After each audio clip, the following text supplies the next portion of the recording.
Nós temos um tempinho já de caminhada, e esse tempinho acabou nos conduzindo a um processo de revisão das nossas crenças, dos conceitos que estavam norteando a nossa vida, fazendo com que nós repensássemos tudo que aprendemos. E hoje eu quero compartilhar um pouco dessa revisão com vocês. Talvez o que eu vou dizer aqui te choque um pouco, mas a minha intenção é essa mesmo, é te chocar. Porque se você não ficar chocado, você não vai pensar a respeito. Se você conseguir pensar a respeito, eu já me dou por satisfeito. E o que eu quero falar nesta noite é que nós, como filhos de Deus, temos sido levados a uma forma de crença equivocada, levados a uma prática de vida que tem nos desviado da verdade. Embora não seja essa a nossa intenção, mas existe uma intenção muito clara do inferno de tentar nos enganar dentro daquilo que nós cremos, dentro daquilo que nós somos. É muito sério isso, ok? Eu vou fazer algumas perguntas, a minha forma de ministrar é conversando, tá bom? Então, por favor, não se acanhe quando eu fizer perguntas, pode me ajudar respondendo. E o tema que eu escolhi para dizer aqui hoje é que nem tudo é possível ao que crê. Ou, se a gente quiser melhorar isso, será que tudo é possível ao que crê? Ou, se nós quisermos aprofundar ainda mais, o que é que realmente nós cremos para que se torne possível? Essa seria a melhor forma da colocação. O que é que nós realmente cremos? Por exemplo, se você perguntar para um evangélico, como disse o Márcio agora há pouco, né? A maioria deles quer ir para o céu. Oi. E quem quer ir para o céu está enganado.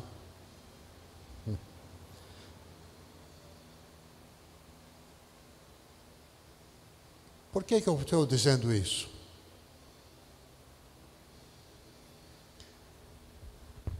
Sua intenção não é ir para o céu?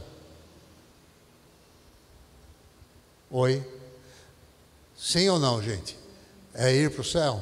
Ok. E se eu disser para você que com essa intenção nós estamos enganados?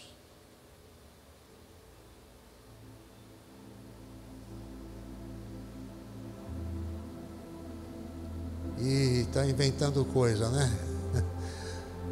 Que papo é esse? Muito bem.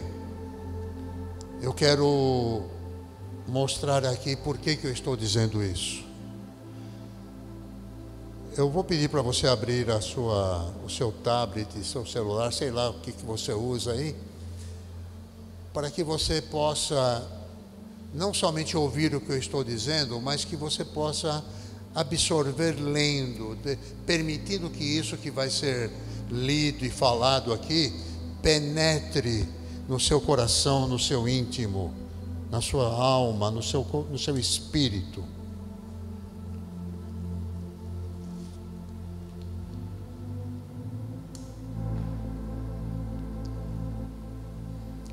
Quando nós entendemos o que a palavra de Deus está dizendo, nós ficamos livres daquilo que está escrito para ficarmos firmados no que está sendo dito. Ok? A maioria dos evangélicos conhece o que está escrito, mas não conhece o que está sendo dito. Então, se nós não entendermos o que Deus está dizendo, ficamos presos no que está escrito. E a letra, segundo a própria Bíblia, a letra faz o que mesmo? Mata. E é assim que a maioria dos crentes estão. Vamos lá em João capítulo 10, Evangelho de João 10, 26 a 30. Eu gostaria que alguém lesse em voz alta para mim.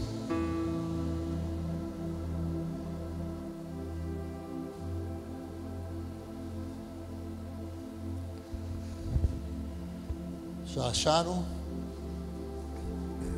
Ah, já está aqui, ó. Pode ler aqui, ó.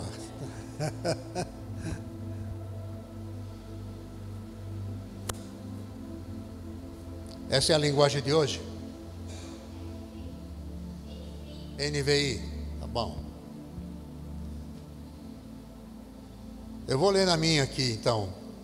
Mas vós não credes, porque não sois das minhas ovelhas. Como já vos tenho dito, preste atenção no que ele está dizendo. Quem é que está dizendo isso, gente? Jesus. Ele diz o seguinte: as minhas ovelhas ouvem a minha voz, e eu conheço-as, e elas me seguem. Oi, quem é a ovelha aqui do Senhor? Ok, a gente gosta de ser chamado de ovelha, mas o que Jesus está dizendo é: se você é ovelha, você ouve a minha voz.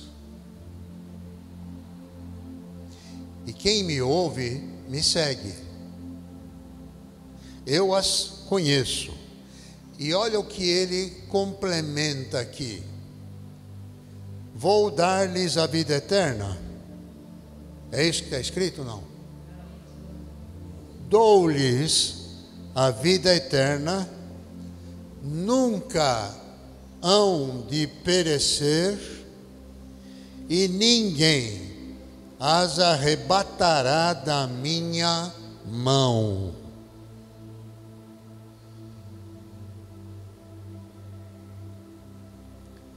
Meu Pai que mas deu é maior do que todos, e ninguém pode arrebatá-las da mão de meu Pai. Se nós somos ovelhas, em quantas mãos nós estamos? Hein? 4 mãos, né? De Jesus e do Pai. Mas na verdade são 2 mãos, são as mesmas mãos, porque ele diz aqui: eu e o Pai somos um. Quando nós lemos isso, nós temos que levar em conta que muita coisa que é ensinado no meio religioso através das boas intenções, vamos dizer assim, daqueles que ensinam a Bíblia, é que nós temos que nos esforçar para herdar a vida eterna.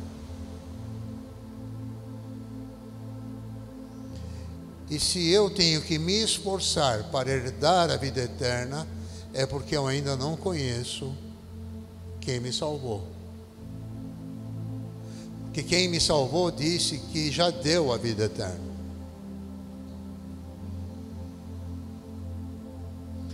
A vida eterna está dentro de cada um de nós.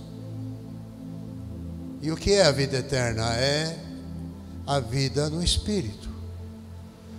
quem vive na carne vai perecer, mas o que vive no Espírito permanece para sempre. Em João 11, vamos para um capítulo à frente, Jesus está falando com Marta, a irmã de Lázaro. Lázaro tinha acabado de falecer. Jesus ficou sabendo, enrolou todo mundo 4 dias. Foi até Betânia, onde eles moravam, e Marta foi cobrar Jesus: se o Senhor estivesse aqui, se o Senhor estivesse aqui.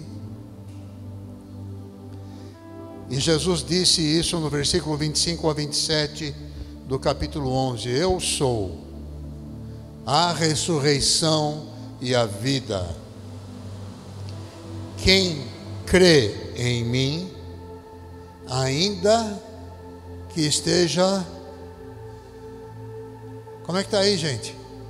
Morto, viverá.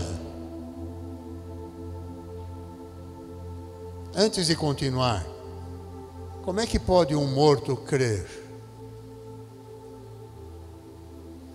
Se estiver morto, como é que ele vai crer?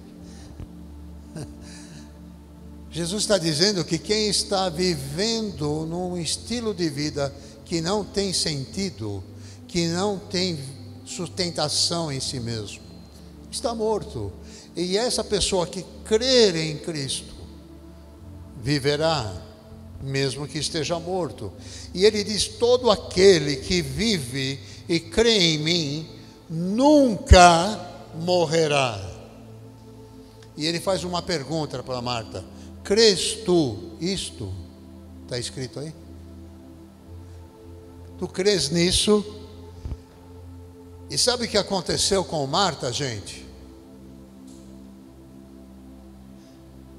Ela ressuscitou antes de Lázaro. Entenderam isso ou não? Porque ela disse: sim, Senhor, creio que tu és o Cristo, o Filho de Deus, que havia de vir ao mundo. Quando Marta entendeu e creu, essa Marta que a gente critica, que ficava lá na nossa mentalidade, ela estava varrendo a casa enquanto Maria quedava-se aos pés do Senhor. Essa Marta que vivia ansiosa, ocupada, né, distraída, teve um encontro com a vida. Eu creio que tu és o Cristo, o Filho de Deus.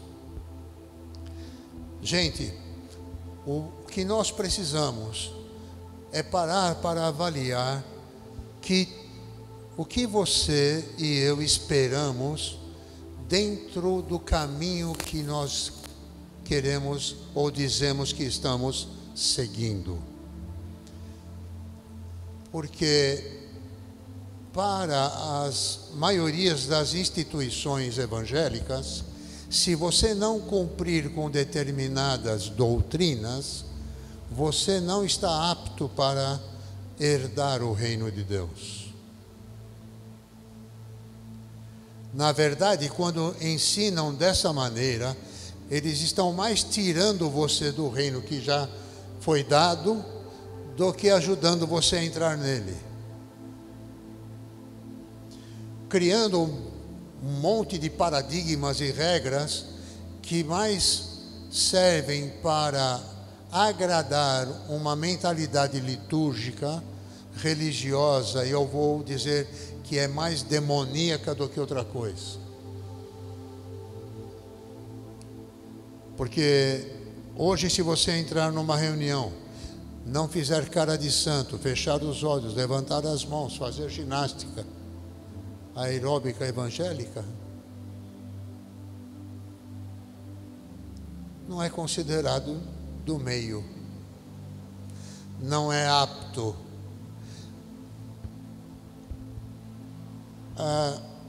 Nós ouvimos aqui algo hoje que me chamou a atenção. O Márcio falou do evangelho romântico. Olha, só o fato de alguém dizer para mim e para você: você precisa amar a Deus. é falta de parar para pensar. É falta de percepção de quem realmente Deus é. Deixa eu te fazer uma pergunta. Se você não amar a Deus, Ele vai ficar triste. Ele vai cair em depressão. Ele vai sentir muito a sua falta de amor. Oi, porque Deus é amor. E se eu amá-lo ou não, Ele vai continuar sendo quem Ele é. Se eu declarar o meu amor por Ele, Ele não vai aumentar de tamanho. E se eu não declarar, Ele não vai diminuir de tamanho. Sabe qual é o nosso problema? Em vez de nos preocuparmos em amar a Deus, é aprender a ser amado por Ele. A nossa dificuldade não é amar a Deus. A nossa dificuldade é aceitar o amor dEle. O amor de Deus violenta a nossa mente. O amor de Deus violenta o nosso egoísmo. Porque Ele nos ama sem que nós mereçamos nada. Não existe na nossa mente motivo suficiente para Deus nos amar. Por isso que a mentalidade religiosa tenta nos fazer, nos levar a fazer alguma coisa para sermos amados. É a mentalidade da barganha evangélica. Se eu não der, eu não recebo. Se eu não fizer, se eu for, se eu não for. Então tudo no si. E isso impede de eu desfrutar daquilo que foi depositado dentro de mim, dentro de você. O Espírito de Deus é o Espírito de amor. E esse Espírito mora no teu espírito. Mora em nosso espírito. E como é que nós então vamos desfrutar desse amor? E fluir nesse amor? Só tem um jeito disso acontecer. Pela fé.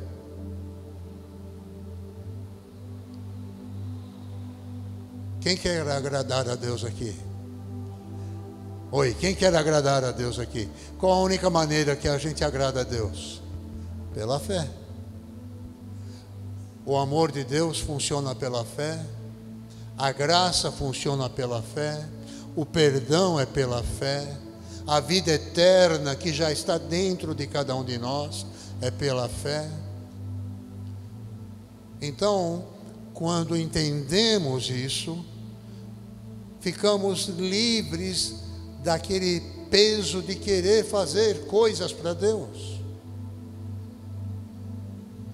Porque quando exercemos fé no amor que foi depositado em nós, esse amor vai fluir sem que nós tenhamos que nos debater, sem que nós tenhamos que fazer esforço, porque quando é esforço, não é pela fé.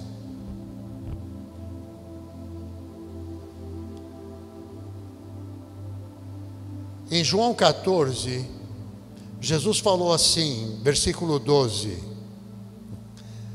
na verdade vos digo que aquele que crê em mim, também fará as obras que eu faço, e as fará maiores do que estas, porque eu vou para o meu Pai. Eu já fiquei quantas vezes lendo isso e perguntando, meu Deus, como é que eu vou fazer essa obra aí maior ainda? Nem as iguais eu não consegui.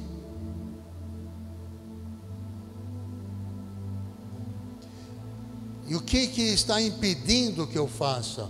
O fato de eu não crer no Espírito que habita em mim.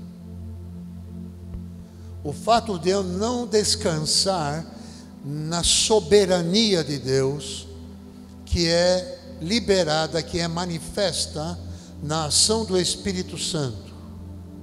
Então, o que eu quero dizer para você, meu irmão, minha irmã, nesta noite, é que a nossa maior necessidade como igreja é desenvolver uma intimidade com o Espírito Santo, de modo que nós tenhamos a plena convicção da sua voz no nosso interior, a plena convicção de que somos o templo do Espírito de Deus, que nós somos o corpo de Jesus na terra, que nós somos Cristo aqui agora. Oi. E quando você olha para você mesmo e não vê nenhuma possibilidade de falar, eu sou Jesus aqui, é porque nós estamos sendo conduzidos a uma mentalidade religiosa que percebe muito mais os nossos defeitos do que o que a palavra de Deus diz para a nossa vida. Estão entendendo? Quando nós temos mais consciência das nossas fraquezas, das nossas fragilidades, nós damos maior importância a elas, e aí nós ficamos entrando em conflito pessoal. Eu ainda não estou preparado, eu ainda não consigo. E dá aquela impressão que você está correndo atrás de alguma coisa, que você não sabe direito o que é, nem onde está. Mas você diz, eu prossigo para o alvo. A linguagem evangélica, eu prossigo para o alvo. Qual é o alvo?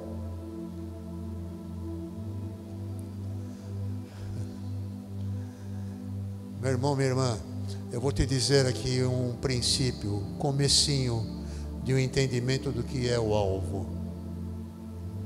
O alvo é você ser quem você foi feito para ser.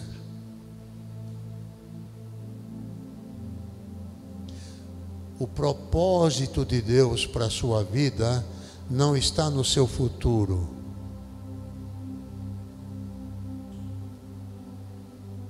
Oi. Deixa eu repetir aqui. O propósito de Deus para a sua vida não está no seu futuro, lá na frente. E aí eu pergunto, onde ele está então?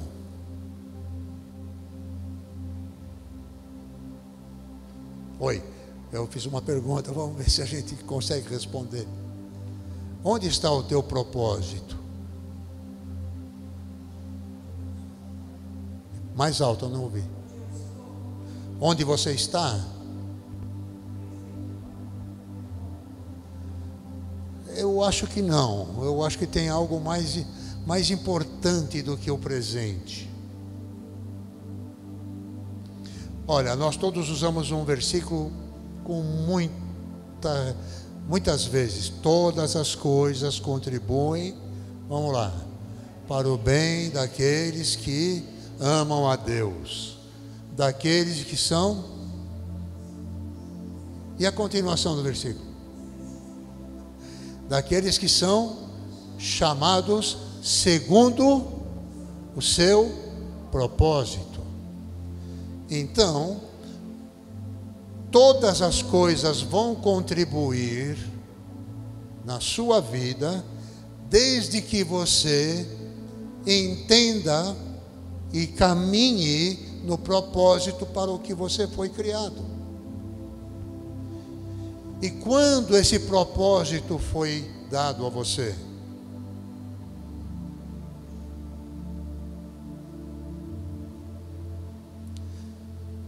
Antes da fundação do mundo. Oi. Não conta para ninguém. Nós fomos criados, eleitos em Cristo Jesus, antes da fundação do mundo. Uau! Seu propósito está na eternidade. E quando você se interessar por Ele, você vai entender a sua existência.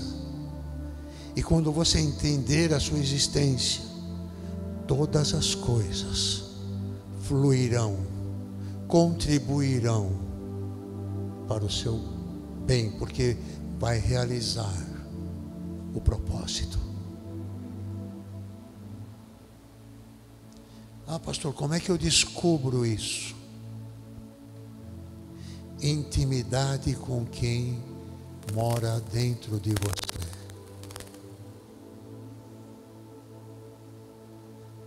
Porque Ele foi dado a nós para muitas coisas. Vamos lembrar algumas. O Espírito de Deus habita em você para quê? Hein, gente? Vamos lá então. João 14:16. Eu rogarei ao Pai, Ele vos dará outro Consolador, para que fique convosco por um tempo. É isso? Hein? Para sempre.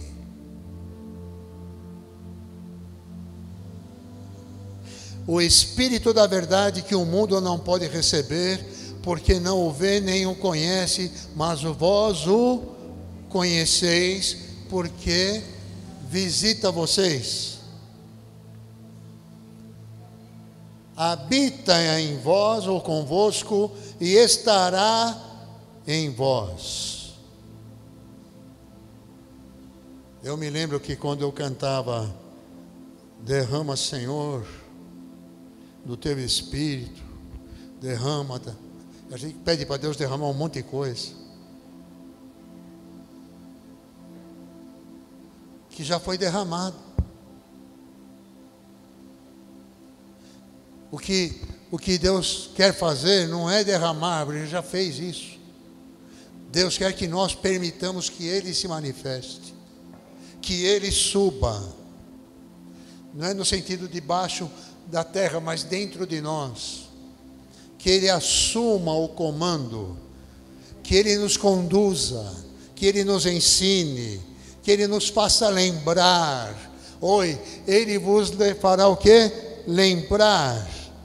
Vamos lá, eu coloquei aqui, versículo 26. Mas aquele Consolador, o Espírito Santo, que o Pai enviará em meu nome, esse vos ensinará todas as coisas e vos fará lembrar tudo quanto... Deixa eu te fazer uma pergunta, meu irmão. O que Jesus falou aqui, tudo quanto vos tenho dito, é para nós ou só para os apóstolos? É para nós?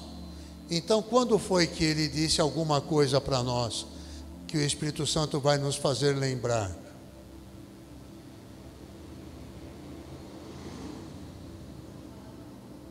Hein? Na palavra, mas tem uma coisa aqui que está revelando o propósito. Ele vos fará lembrar o que foi dito a mim e a você antes da fundação do mundo. Oi, vocês não entenderam o que eu falei? Como eu vou descobrir o motivo da minha existência? Entendendo que o Espírito de Deus vai me lembrar, no nosso relacionamento, na nossa intimidade com Ele, no tempo com Ele, o Espírito Santo vai fazer você lembrar por que você foi feito, para que você foi feito. Quem experimentou isso e explicou isso melhor foi o apóstolo Paulo. Ele disse lá em Gálatas: quando aprouve a Deus revelar seu Filho em mim. Oi. Deixa eu fazer uma outra pergunta aqui. Deus tem filhos preferidos? Então, se Deus disse para Paulo o que ele queria fazer através de Paulo, será que ele não quer fazer a mesma coisa com você?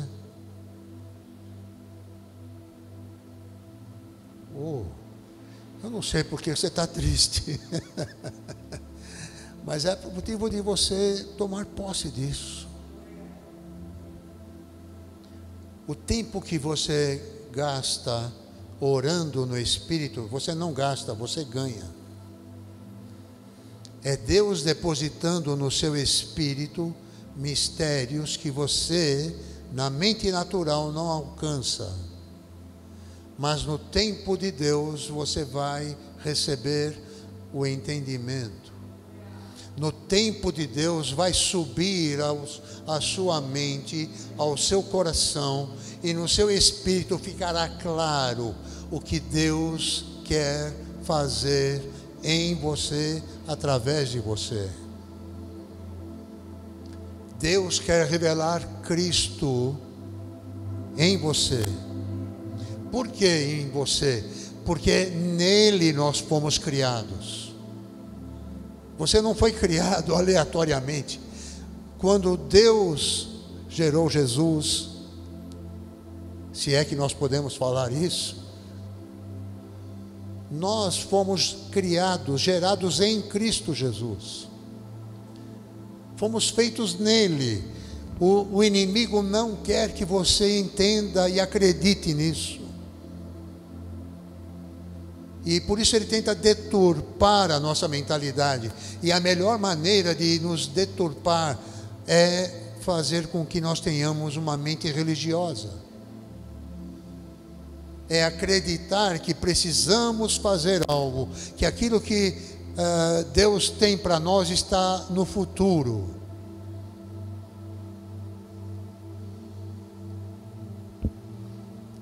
Olha aí em São João 14 mesmo, 3 versículos antes, versículo 23.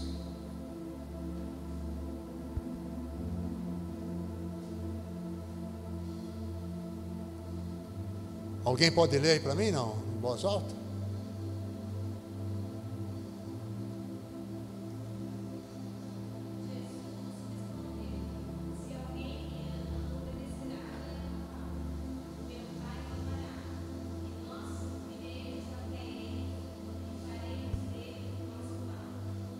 Faremos nele morada, ou nosso lar. Se alguém me ama, guardará a minha palavra. Deus não está preocupado em você falar: Senhor, eu te amo, eu te amo, eu te amo. Jesus vai falar: você vai ficar nessa ladainha até quando?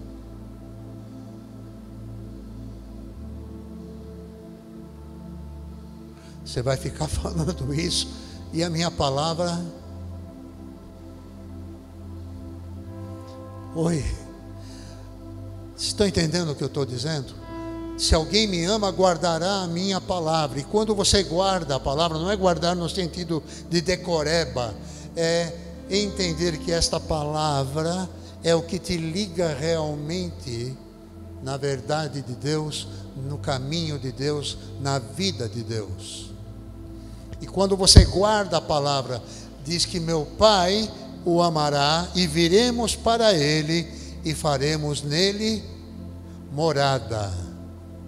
E um monte de crente querendo ir para uma mansão celestial. Como dizia o nosso amigo Texidor, né?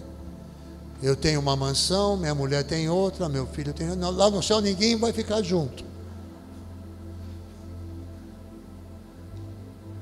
Morada é agora. Você e eu somos morada do Altíssimo. Oi, se você não está nele, não vai ser depois que vai estar. Você não vai para o céu, você já está no céu.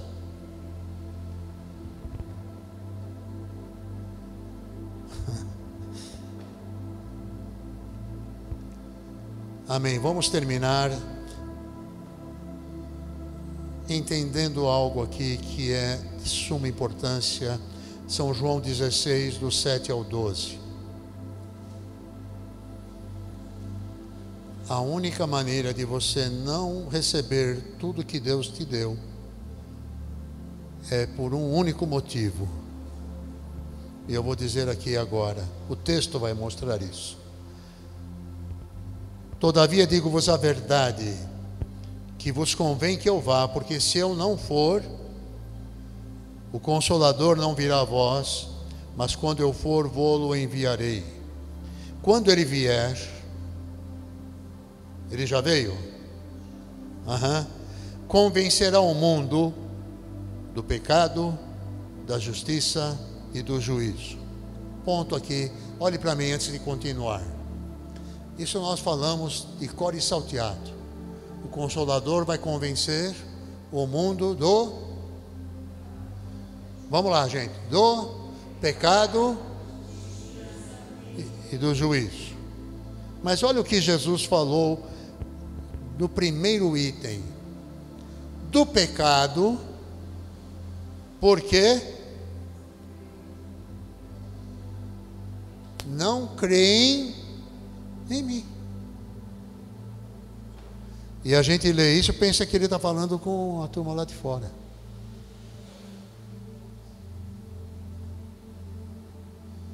E a gente que diz que crê, age como quem não crê.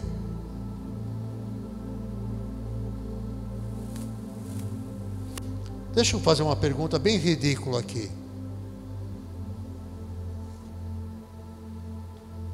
Quantas vezes você saiu de casa apressado, sem tempo de orar? Já aconteceu isso com você, não? Aquela oração que você faz, às vezes, né? Dobra o joelho, fecha os olhos. A hora da oração. E aí você sai com aquela pulguinha atrás da orelha. Eu não orei.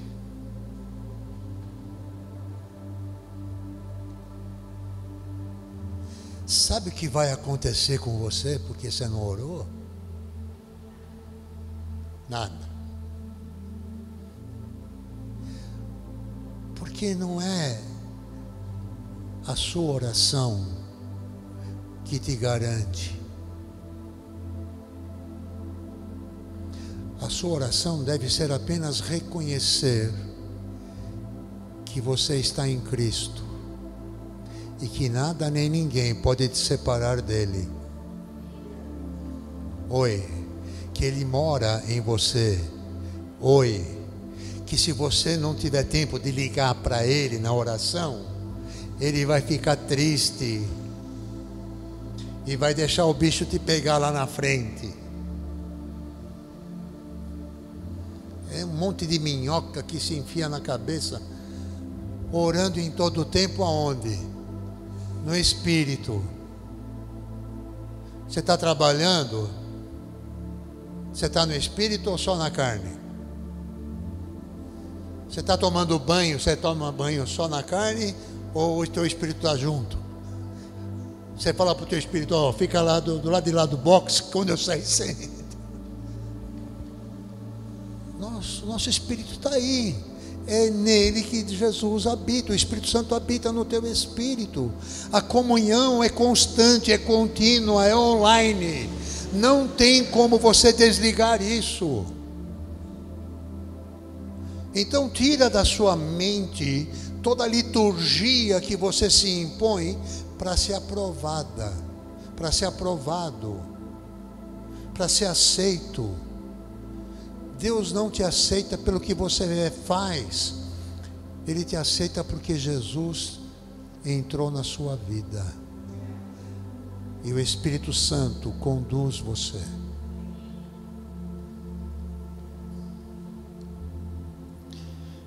Eu tenho tanta coisa aqui, mas eu vou parar, o tempo já foi. Eu vou terminar. Eu lembrei aqui de um versículo que eu uso muito, é São João 5,24. Eu não coloquei aqui, mas pode pôr. São João 5,24.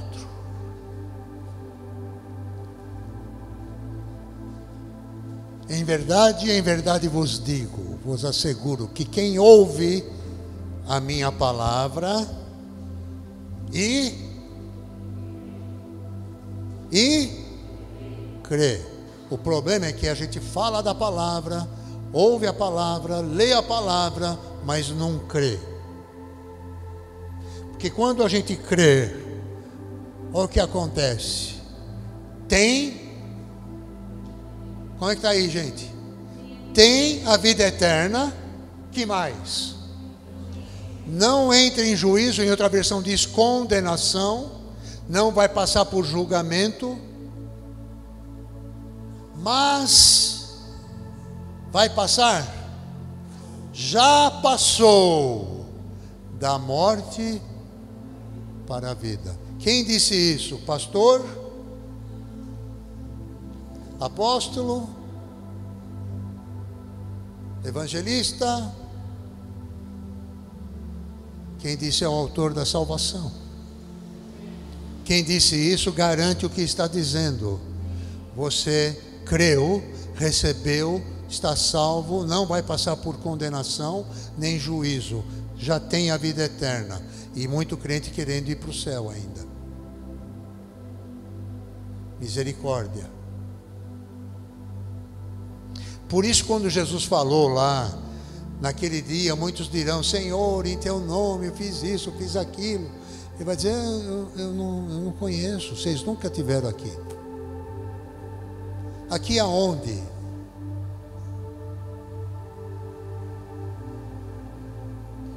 Eu não conheço vocês, não tem intimidade.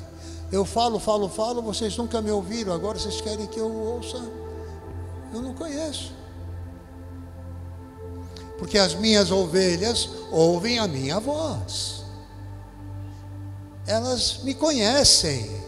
Oi! E elas, quando me ouvem, me seguem. Não tem nada a ver com religião.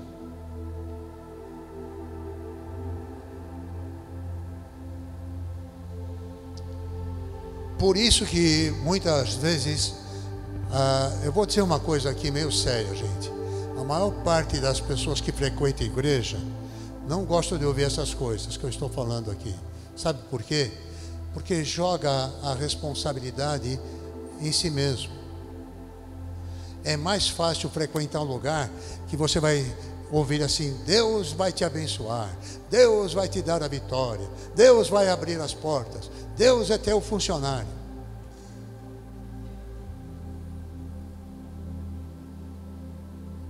É mais fácil?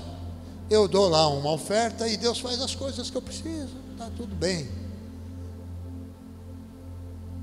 Eu não preciso ficar com esse negócio de espírito, ouvir e perceber e aprender, e propósito, ainda mais lá antes da fundação do mundo. Isso é complicado demais para a minha cabeça. Orar no espírito, então, minha cabeça não gosta de ficar falando coisa que eu não entendo. E a Bíblia fala o seguinte: o que ora no Espírito não fala com os homens. Está falando com Deus e recebendo mistérios. Ah, mas que mistério é esse? Na hora certa você vai saber.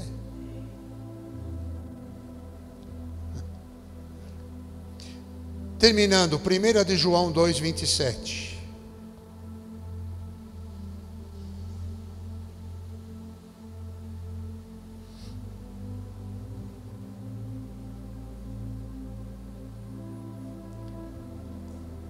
Primeira de João 2,27. E a unção que vós recebestes dele fica em vós. Oi. Como é que está escrito aí? Permanece, ainda bem, né? Mesma coisa. E não tendes necessidade de que alguém vos ensine, mas como a sua unção vos ensina todas as coisas, e é verdadeira, e não é mentira, como ela vos ensinou, assim nele permanecereis. Esta unção que te ensina todas as coisas é no que diz respeito à sua vida. Não está falando de ensinamento bíblico ou ensinamento da palavra. É respeito à sua vida pessoal. Ela dirige você. Amém? Amém, gente? E eu vou ler então o último texto, Efésios 3, 14 a 21.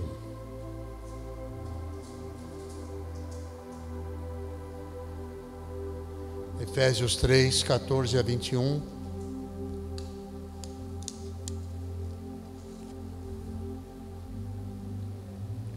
Por esta causa me ponho de joelhos diante do Pai, de quem toma o nome toda a família, tanto no céu como sobre a terra.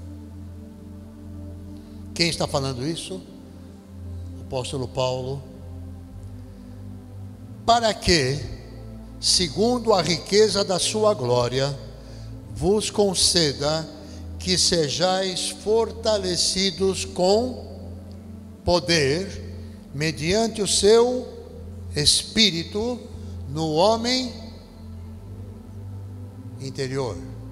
Está escrito aí?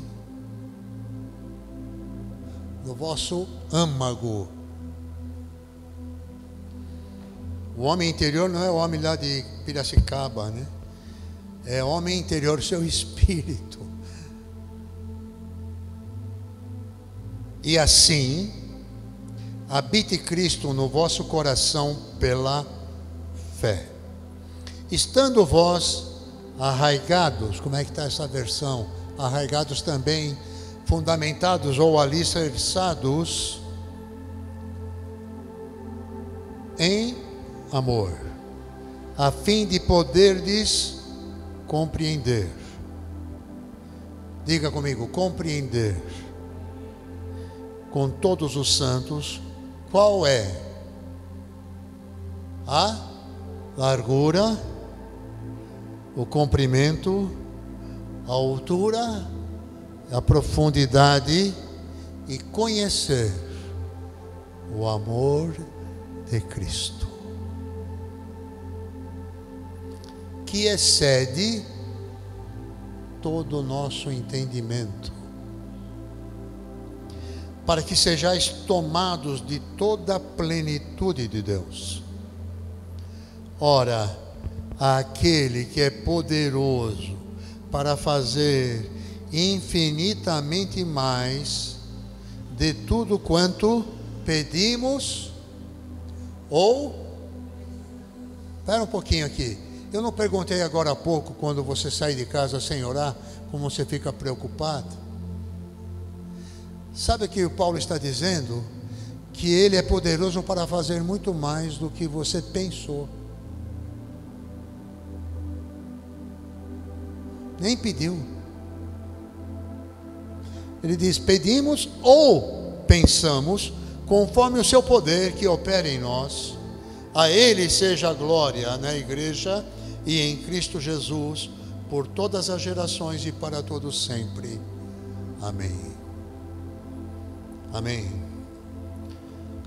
Meus irmãos, meu desejo é que nós saiamos aqui hoje convictos de quem nós somos. Oi. E que você vai com muita sabedoria usar o tempo que Deus te deu para conhecer o propósito da sua vida. Uma dica: os dons e habilidades que Deus te deu fazem parte do propósito. A graça que Deus te deu para fazer o que você tem feito, talvez já está fazendo há muito tempo, e manifestar esta graça naquilo que você é e naquilo que você faz, já é uma manifestação do propósito de Deus para a sua vida. Porque a maior parte dos evangélicos só vê propósito em microfone, palco, título, cargo, crachá.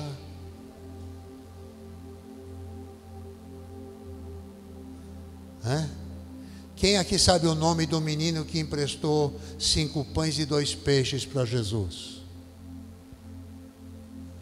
Não sabe. Mas ele estava no propósito. Oi. Não saiu na televisão, não tem propaganda, não virou santo.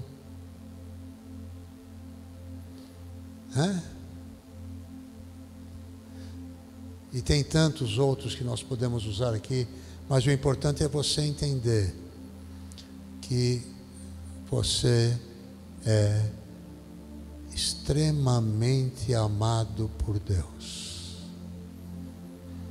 E nada nem ninguém, nem a morte, nem os anjos, nem o inferno, nem a altura, nem a profundidade, nada te separa do amor de Deus que está em Cristo Jesus. Isso deveria ser a nossa âncora e acalmar o nosso coração. E em vez de você ficar preocupado em falar com Deus, procure ficar quieto com Deus. Porque quando você fica quieto, Ele fala. E quando você ouve, uau! É tudo o que nós precisamos. Amém? Pai eterno, muito obrigado por esse tempo aqui. Obrigado pelos meus irmãos que estão aqui recebendo esta palavra. Que ela seja amplificada, Senhor, de uma maneira poderosa. Que nós sejamos sensíveis à Tua voz. Que nós creiamos na Tua voz, Senhor, e permitamos ser guiados por Ti, Santo Espírito. Perdoa a nossa falta de entendimento, a nossa liturgia religiosa, que exige um marabalismo sem nexo diante de Ti, Senhor. As coisas simples do Espírito estão dentro de cada um aqui. Que nós nos deliciemos com elas, Senhor. Que nós aprendamos a viver pelo homem interior. Porque não andamos por vista, mas andamos por fé. Eu oro assim, Senhor, para que cada pessoa aqui, cada irmão e irmã minha aqui, não saia daqui deixando para depois, protelando esse processo, mas acrescentando intimidade a cada dia, permitindo que a Tua mão nos conduza como o Senhor quiser. Eu oro e agradeço em nome de Cristo Jesus. Amém e amém.